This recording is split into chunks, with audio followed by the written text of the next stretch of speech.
कि उठे थे सुन के जो आवाजें रह बराने वतन, जामिया के संस्थापकों के देश प्रेम को बयान करता है। प्रमुख रूप से उपस्थित मानव संसाधन विकास मंत्री श्री रमेश पोखरियाल निशंक जी, मणिपुर की राज्यपाल और जामिया की कुलाधिपति डॉक्टर नजमा हेपतुल्ला जी, कुलपति प्रोफेसर नजमा अख्तर जी, शिक्षकगण, अधिकारीगण, अतिथिगण, अभिभावकों और विद्यार्थियों, इस दीक्षांत समारोह में मौजूद सभी पदक विजेताओं, शिक्षकों, अन्य सभी विद्यार्थियों तथा अभिभावकों को मेरी बहुत बहुत शुभकामनाएं और बधाई। आप सभी के बीच यहां आकर मुझे बेहद खुशी हो रही है। मैं खास तौर से यहां बैठी सभी बेटियों को तहे दिल से मुबारकबाद और दुआएं देता हूं, जिन्होंने दोनों ही साल लड़कों से ज्यादा गोल्ड मेडल हासिल किए। इन काबिल और होनहार बेटियों में समाज और देश के आने वाले कल की सुनहरी तस्वीर दिखाई पड़ती है। ये बहुत अहम इत्तेफाक है कि जामिया के लगभग 100 साल के इतिहास में पहली बार महिला चांसलर और वाइस चांसलर दोनों नियुक्त हुई हैं। दरअसल ये एक ऐतिहासिक बदलाव है, जिसके लिए मैं केंद्र सरकार और मानव संसाधन विकास मंत्रालय की सराहना करता हूं। एक और संयोग है कि आप दोनों वाइस चांसलर और चांसलर दोनों ही विशिष्ट महिलाएं हम नाम हैं, और इनके नाम का मतलब होता है स्टार या सितारा। अपनी असाधारण सफलताओं और विशेषताओं के कारण आप दोनों स्टार से भी बढ़कर हमारी इन बेटियों के लिए गाइडिंग फोर्स की तरह है। महिला प्रतिभाओं की अमर यादगार में जामिया के कैंपस में ही उर्दू साहित्य की अजीम कलम निगार कुर्रत उल ऐन हैदर जैसी अदीबा की कब्र भी मौजूद है। मुझे यकीन है कि उनकी मिसाल और आप जैसी रोल मॉडल महिलाओं से प्रेरणा लेकर हमारी ये बेटियां भी कामयाबी की बुलंदियां चूमेंगी। मुझे खुशी है कि कल 29 अक्टूबर को आप सबने अपना यूनिवर्सिटी का फाउंडेशन डे मनाया। अगले साल आपकी यूनिवर्सिटी के 100 साल पूरे हो जाएंगे, यानी आप अपने शताब्दी वर्ष में प्रवेश कर चुके हैं। यह आप सभी के लिए अपने इतिहास, वर्तमान और आने वाले कल के बारे में संजीदगी के साथ गौरव फिक्र करने का भी उचित अवसर है। इस यूनिवर्सिटी की शुरुआत, जैसा कि हम सब लोग जानते हैं, देश की आज़ादी की लड़ाई के इतिहास के साथ जुड़ी हुई। विदेशी हुकूमत के खिलाफ चल रहे अहिंसापूर्ण आंदोलन के दौरान आज से ठीक 100 साल पहले वर्ष 1919 में हुए जलियांवाला बाग नरसंहार के बाद देश में स्वाभिमान और जागरण की एक नई लहर उठी थी। 1920 में असहयोग और खिलाफत आंदोलनों ने जोर पकड़ा तथा सामाजिक एकता और भाईचारे की भावनाओं को बल मिला। महात्मा गांधी ने विद्यार्थियों से ये अपील की थी कि वे विदेशी हुकूमत की मदद से चलने वाले शिक्षण संस्थानों को छोड़ दें। साथ ही उन्होंने ये भी आह्वान किया था कि राष्ट्रीय शिक्षण संस्थानों की स्थापना की जाए। जामिया तराना का एक मिसरा, जिसको हम सब लोगों ने सुना, जिसमें कहा गया था कि उठे थे सुन के जो आवाजें रह बराने वतन, जामिया के संस्थापकों के देश प्रेम को बयान करता है। स्वतंत्रता संग्राम का मार्गदर्शन करने वालों की पुकार सुनकर मौलाना मोहम्मद अली जौहर, डॉक्टर M.A. अंसारी, हकीम अजमल खान और डॉक्टर जाकिर हुसैन जैसे लोग आगे आए, मिसाल पेश की है।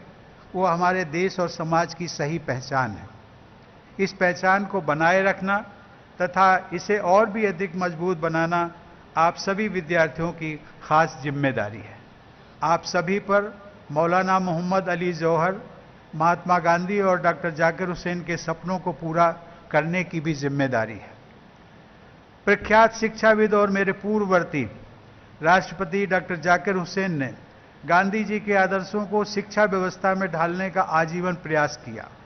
वे सेवाग्राम वर्धा में स्थापित हिंदुस्तानी तालीमी संघ के अध्यक्ष भी रहे।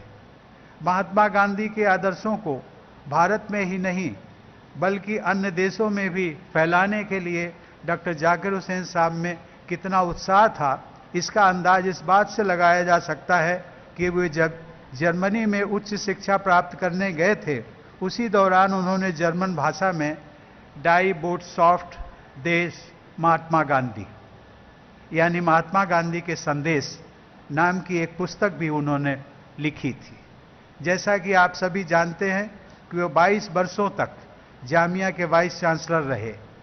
ऐसे महान शिक्षक और शिक्षा शास्त्री को भारत रत्न से अलंकृत किया गया। यह जामिया मिलिया इस्लामिया से जुड़े हर व्यक्ति के लिए फक्र की बात है। मेरे लिए भी ये एक खुशगवार इत्तेफाक है कि मुझे बिहार का राज्यपाल बनने का अवसर मिला, जिस पद को जाकिर हुसैन साहब ने सुशोभित किया था। हम दोनों को ही राष्ट्रपति के रूप में देश की सेवा करने का भी सुअवसर प्राप्त हुआ। इस तरह वे राष्ट्रपति भवन के साथ साथ बिहार राज्य भवन में भी मेरे पूर्ववर्ती रहे। आज जाकिर हुसैन साहब जैसी अजीम शख्सियत के इदारे के इस जलसे में शिरकत करना मेरे लिए बेहद खुशी की बात है। प्यारे विद्यार्थियों, आज हमारा देश एक नई ऊर्जा के साथ दुनिया में अपनी एक खास पहचान बना रहा है। इस प्रयास में देश की 65% युवा आबादी का महत्वपूर्ण योगदान है। युवाओं के इस योगदान को और अधिक प्रभावी बनाने के लिए जामिया जैसी संस्थानों को अहम किरदार निभाना है। आप जैसे युवाओं के ज्ञान और विवेक यानी इल्मो इदराक के बल पर हमारे देश को विश्व में और भी ऊंचा मुकाम हासिल करना है। शिक्षा का असली मकसद होता है इंसान को बेहतर इंसान बनाना। एक बेहतर इंसान जो भी करेगा वो अच्छा करेगा, वो चाहे टीचर हो, डॉक्टर हो, इंजीनियर हो, वकील हो, अधिकारी हो या समाज सेवक हो। मैं समझता हूं कि बेहतर इंसान बनाने की बात ही जामिया तराना के इन अल्फाज में कही गई है, जिसमें कहा गया है कि यहाँ पे सब में हिदायत है सिर्फ अपना ज़मीर, यहाँ पे सब में हिदायत है सिर्फ अपना ज़मीर यानी अंतरात्मा, अपना कॉन्शस ही सही राह दिखाने वाली रोशनी है, यही गाइडिंग फोर्स है। ज़मीर की आवाज़ में हमेशा सच्चाई होती है, ईमानदारी होती है, भाईचारा होता है, हर इंसान की बेहतरी का जज्बा होता है। इसीलिए जेहन के साथ साथ ज़मीर की रोशनी को बनाए रखना अच्छी तालीम की कसौटी होती है। मुझे यकीन है कि हमारा देश जेहन की ताकत से दुनिया की नॉलेज सोसाइटी में आगे की कतार में खड़ा रहेगा। साथ ही ज़मीर की रोशनी में हमारा समाज इंक्लूसिव सोसाइटी और कंपैशनेट सोसाइटी के रूप में भी आगे बढ़ता रहेगा। प्यारे विद्यार्थियों, आज के दौर के मुताबिक तालीम मुहैया कराने के लिए केंद्र सरकार द्वारा एजुकेशन इकोसिस्टम में बदलाव किए जा रहे हैं। इन प्रयासों के लिए मानव संसाधन विकास मंत्री और उनकी टीम के सभी सदस्य बधाई के हकदार हैं। उनके मंत्रालय द्वारा प्रस्तावित राष्ट्रीय शिक्षा नीति का एक महत्वपूर्ण उद्देश्य है भारत को नॉलेज सुपर पावर के रूप में स्थापित करना। भारत के विद्यार्थियों की असीम प्रतिभा से पूरा विश्व परिचित है। इस प्रतिभा का समुचित उपयोग करने के लिए देश के सभी शिक्षण संस्थानों को अपना योगदान देना है। जामिया जैसे प्रतिष्ठित संस्थानों से विशेष योगदान की उम्मीद की जाती है। मुझे ये जानकर खुशी हुई कि जामिया द्वारा France, Germany, United kingdom, Canada, Australia, Finland, Mexico और जापान में स्थित विश्व के सम्मानित संस्थानों के साथ विभिन्न क्षेत्रों में सहयोग किया जा रहा है। ये बहुत खुशी की बात है कि इस विश्वविद्यालय में centre for nano science and nano technology में आधुनिकतम विषयों पर अध्ययन किया जा रहा है। यहाँ की faculty of engineering and technology ने अच्छी साख बनाई है। मास कम्युनिकेशन रिसर्च सेंटर के विद्यार्थियों ने पत्रकारिता और फिल्म जगत में शानदार सफलता हासिल की है। खेलकूद के क्षेत्र में भी जामिया के विद्यार्थियों ने अपनी कामयाबी का परचम लहराया है। आने वाले वक्त के मुताबिक आगे बढ़ने की सोच ही इन सफलताओं की बुनियाद है। यही सोच आप सभी विद्यार्थियों को अपनी जिंदगी के हर पहलू में अपनानी है, चाहे वो आपके निजी मुद्दे हों या फिर समाज, देश और दुनिया के हों।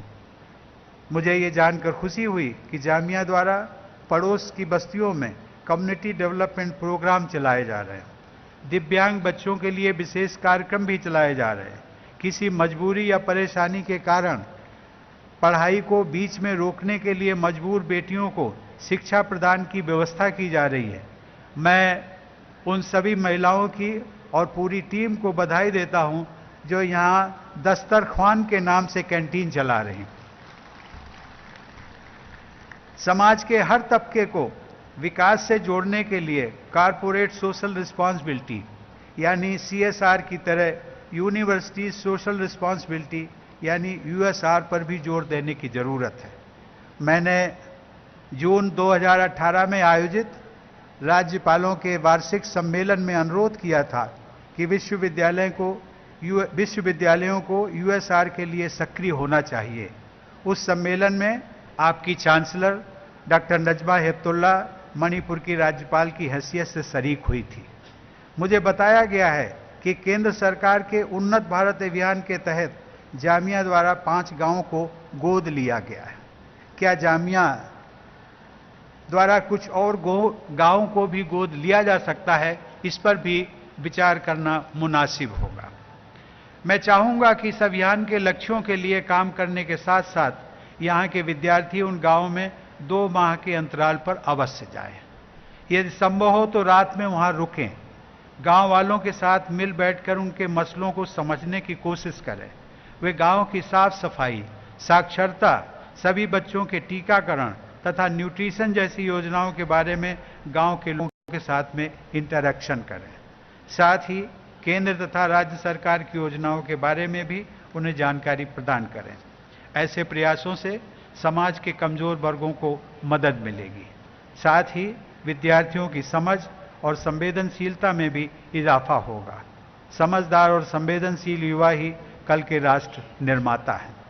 मुझे पूरी उम्मीद है कि आप सभी विद्यार्थी इस यूनिवर्सिटी के संस्थापकों की देश प्रेम और राष्ट्र निर्माण की विरासत को आते हुए देश की तरक्की में पूरे जोश के साथ भागीदार बनेंगे। मेरी शुभकामना है कि आप सभी कामयाबी हासिल करें तथा अपने परिवार, अपनी यूनिवर्सिटी और अपने देश का नाम रोशन करें। धन्यवाद। जय हिंद।